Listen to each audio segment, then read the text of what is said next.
Bom, nesse vídeo eu quero comentar sobre uma ferramenta de inteligência artificial que se chama LangChain, que é basicamente uma biblioteca para interagir com esses modelos de LLM, como o GPT-4 da OpenAI, mas também o Google Bard, ou o modelo Llama do Meta, ou qualquer outro modelo de LLM que você quiser. E é basicamente uma biblioteca que oferece uma infraestrutura para você criar aplicações em cima disso, inclusive criar agentes auto-GPTs, utilizando essa biblioteca. E eu vou mostrar aqui um exemplo para vocês, que é uma coisa até meio sobrenatural.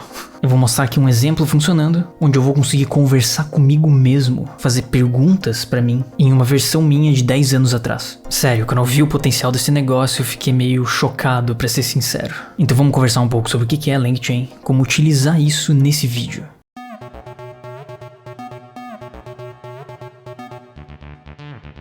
Bom, LangChain, que é esse projeto aqui, que é basicamente uma biblioteca que funciona com Python ou também com TypeScript, onde te fornece uma infraestrutura para criar aplicações utilizando esses modelos de inteligência artificial. E muitas pessoas se perguntam se LangChain é um auto-GPT, se essas são coisas parecidas. E no fundo, para responder essa pergunta, dá para dizer que sim e que não. Na verdade, os projetos de auto-GPT aí que tá todo mundo falando, em que os principais são esses aqui, o auto-GPT do Significant Gravitas e o Baby AGI do Nakajima. Mas é que esses projetos eles foram construídos para serem agentes generativos. Tu simplesmente passa um prompt para esses projetos aqui de auto-GPTs e o algoritmo ali por conta própria vai tentar resolver o problema. E inclusive eu já fiz 2 vídeos mostrando isso funcionando. Mas o LangChain é na verdade um framework, uma base para construir esses modelos de agentes generativos. Então no fundo o LangChain serve para facilitar a vida. Para caso você queira desenvolver alguma aplicação utilizando esses modelos aí que tá todo mundo falando, você não perca tempo construindo tudo do zero. E eu acho que uma das coisas mais interessantes é o fato de você poder trocar de modelos de uma forma muito simples. Pelo fato do LangChain suportar os modelos da OpenAI como o GPT-4, mas também funcionar com o Google Bard ou com o Llama do Meta, caso, sei lá, você seja banido dos algoritmos da OpenAI por algum motivo. Você poderia facilmente trocar a inteligência da sua aplicação por uma outra inteligência artificial, sem ter que refazer toda a sua aplicação dependendo do jeito que tivesse feito. Então é basicamente um framework para facilitar a vida dos desenvolvedores que estão trabalhando nessa área. E aqui nessa imagem a gente consegue resumir as funcionalidades do LangChain de uma forma muito simples. Então basicamente o LangChain te ajuda a importar documentos com facilidade. Tu consegue importar, sei lá, PDFs, arquivos de Excel, arquivos de bancos de dados de uma forma muito simples com essa biblioteca. Ou também templates de prompts. Vamos dizer que você quer rodar um prompt 1000 vezes trocando alguma palavra do meio desse prompt. Tu consegue fazer isso usando o LangChain. E talvez a funcionalidade que deu nome ao negócio, a funcionalidade de chains, mas que é basicamente você encaixar o resultado de um prompt em outro. Então se você pedisse, por exemplo, do ChatGPT escrever um texto sobre alguma coisa, você faria um prompt pedindo isso pro algoritmo. Mas se você depois quisesse pegar o resultado disso e quebrar esse texto em tweets para tweetar sobre o assunto, isso já seria outro prompt. Então essa ferramenta LangChain permite que você faça esse encadeamento de prompts de uma forma muito simples. E fora isso, como eu comentei, você consegue plugar ali, conectar diversas LLMs de uma forma muito intuitiva. Usar ali o GPT-4 ou o Google Bard juntos se você quiser, na mesma aplicação. E por último, mas não menos importante, você consegue criar agentes com o LangChain. Então sim, você pode criar o seu próprio auto-GPT utilizando esse framework como base. Bom, mas não adianta nada eu ficar aqui só falando coisas. Melhor eu mostrar exemplos na prática, para vocês terem uma noção de como é que esse negócio realmente funciona. Bom, eu tenho um primeiro exemplo aqui, que é um exemplo extremamente simples, mas só para mostrar para vocês como é que funciona esse negócio. Então aqui nesse código eu estou basicamente importando aqui a biblioteca LangChain com a função ali para se comunicar com a API da OpenAI. Estou passando aqui minha chave de API dentro dessa função e chamando o modelo GPT 3.5 Turbo. E eu simplesmente estou mandando esse prompt aqui, só para testar o negócio. Qual a capital do Brasil?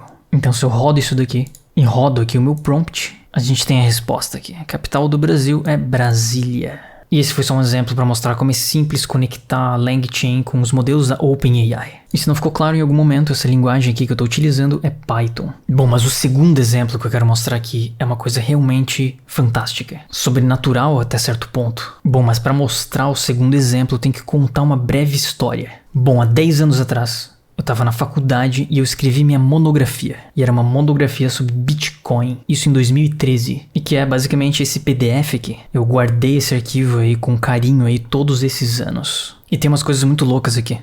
Olha esses gráficos. Aqui, ó, esse aqui é um gráfico que eu gerei em maio de 2013. Usando dados da Mt. Gox, que que foi aquela exchange japonesa que foi à falência e levou o dinheiro de um monte de gente. E nesse gráfico aqui, que é meio difícil de visualizar, mas Bitcoin estava cotado a um pouco menos de $150, mais ou menos 130, 140 dólares. Isso no dia 13 de maio de 2013. Mais de 10 anos atrás. Então Bitcoin subiu aí muito mais de 100 vezes nesses últimos 10 anos. Isso é uma coisa muito louca de se pensar. E o mais bizarro é que vendo esse gráfico na época, todo mundo achava que Bitcoin era uma coisa cara. Que pagar 150 dólares por um ativo virtual era uma coisa meio absurda. E o absurdo hoje em dia é não ter, sei lá, vendido a casa nessa época e comprado tudo em Bitcoin. Então o que a gente vai tentar fazer é usar o LangChain. Fornecer esse arquivo PDF pro LangChain e tentar conectar isso daqui com o ChatGPT, pra gente conseguir conversar ou fazer perguntas com base nesse texto. Ou seja, vamos tentar conversar com esse arquivo PDF que eu escrevi há 10 anos atrás. E vamos ver se a gente consegue fazer isso. Beleza, então a gente vem aqui no nosso exemplo 2, onde eu importo esse monte de coisa aqui, que são várias funções ali da biblioteca LangChain. Depois eu uso uma outra biblioteca chamada de TextRect, onde eu vou abrir o meu arquivo PDF, a monografia, vou extrair o texto desse arquivo PDF e salvar ele em um arquivo de texto.txt. Vou fornecer esse arquivo de texto para um algoritmo da OpenAI chamado GPT-2, que é um algoritmo open source da OpenAI, para tokenizar esse texto. Ou seja, transformar esse texto em pequenos pedaços. E cada pedaço vai ter 512 tokens. E depois eu vou converter todos esses pedaços de textos, todos esses tokens, em embeddings. Transformar isso em embeddings utilizando o modelo da OpenAI, o modelo ADA002. E aqui eu tenho que fornecer a minha chave de API da OpenAI, porque para usar esse modelo aqui, ele é pago. Apesar de ser um valor extremamente baixo, sei lá, uma poeira de centavo para muitas palavras. Bom, e fazer um embedding é basicamente transformar palavras em números. Você transformar uma frase ou pedaços de textos em números. Porque no fundo as inteligências artificiais só entendem números e não palavras. Bom, e daí aqui no nosso código a gente vai estipular o que a gente quer perguntar para o nosso arquivo de PDF. Que no caso eu coloquei a grande e misteriosa pergunta: quem é Satoshi Nakamoto? Que a gente sabe que na verdade essa figura meio mítica, meio misteriosa por trás da criação da Bitcoin. E aqui que vem a grande sacada. A gente usa uma função de similaridade, essa função aqui, para buscar naqueles pedaços de textos do nosso PDF palavras que sejam similares a essa carry aqui que eu coloquei. Quem é Satoshi Nakamoto? Então no fundo essa etapa aqui não tem nada de inteligência, é só simplesmente a função buscando nesses pedaços de textos palavras similares àquelas que eu coloquei aqui nessa pergunta que eu fiz. Então vamos rodar aqui o código até aqui para ver o que acontece. Beleza, então quando eu rodo isso daqui, olha só o que ele me imprime. Ele selecionou aqui vários dos pedaços de textos da minha monografia, onde existem aqui, olhando meio por cima, citações em que a palavra Satoshi Nakamoto ocorre. Então ele pegou essa carry aqui e simplesmente encontrou pedaços ali do meu texto similares com essas palavras. E ele reuniu tudo isso daqui. Aí agora é que entra o grande lance. Se a gente pega esse resultado aqui, que são as partes similares do meu texto com a pergunta que eu fiz ali em cima, e forneço tudo isso daqui para a API da OpenAI. Ou seja, eu mando o meu texto que foi extraído da minha monografia junto com a minha pergunta para a API da OpenAI racionalizar tudo isso e responder a minha pergunta. Vamos ver o que acontece. Então quando eu rodo aqui, olha só,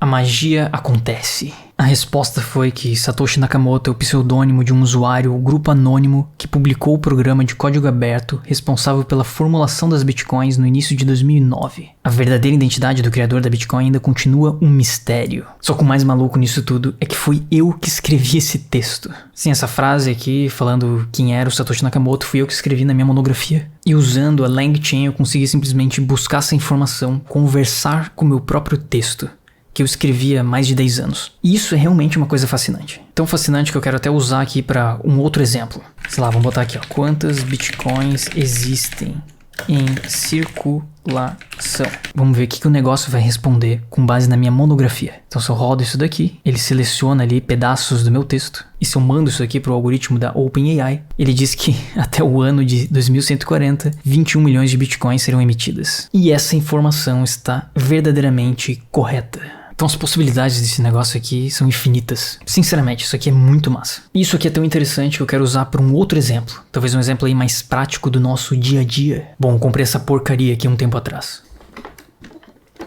O meu robô aspirador da Kabum Mas infelizmente o meu robô parou de funcionar. Sei lá, ele não funciona mais se ele não tá enfiado na tomada, se ele não tá conectado no dock. Se ele sai do negócio, ele desliga sozinho. E eu não faço ideia porque que tá acontecendo isso. Então será que eu consigo, por exemplo, pegar o manual desse robô, utilizar o LangChain para perguntar por que isso tá ocorrendo e ele me dá uma resposta que faça sentido? Vamos ver se isso funciona. Bom, então eu encontrei aqui o manual na internet do meu robô. E na verdade todo mundo sabe que o robô da Kabum é um Litrux C30B. Então esse foi o melhor manual aqui que eu encontrei com textos selecionáveis. Então se eu venho aqui no meu código, se eu venho aqui e troco os valores colocando o PDF do manual do aspirador robô, e eu coloco aqui essa pergunta aqui que eu quero responder com base nesse manual, que o robô não funciona quando ele está fora do dock.